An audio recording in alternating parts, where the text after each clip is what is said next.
Lusot na sa Senado ang panukalang batas na naglalayong magkaroon ng ikatlong distrito ang lalawigan ng Bataan.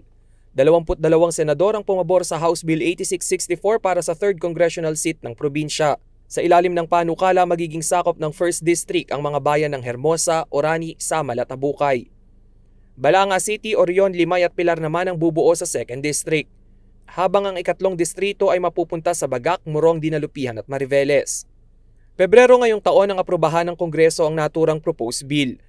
Ayon sa nagsulong ng batas na si Bataan 2nd District Representative Jose Enrique Garcia III, umabot na ng higit 760,000 ang populasyon ng lalawigan. Kaya naman pasok na raw ang Bataan sa 250,000 population benchmark na basehan sa 1986 apportionment of legislative districts. Sa kasalukuyan, ang unang distrito ng Bataan ay kinakatawan ni Congresswoman Geraldine Roman at si Congressman Garcia ang sa 2nd Congressional District. Sa oras na aprubahan ng Pangulo ang panukalang batas, ihahalal ang kauna-unahang mambabatas ng ikatlong distrito ng Bataan sa darating na 2022 elections. Rainiel Pawid, CIL TV News.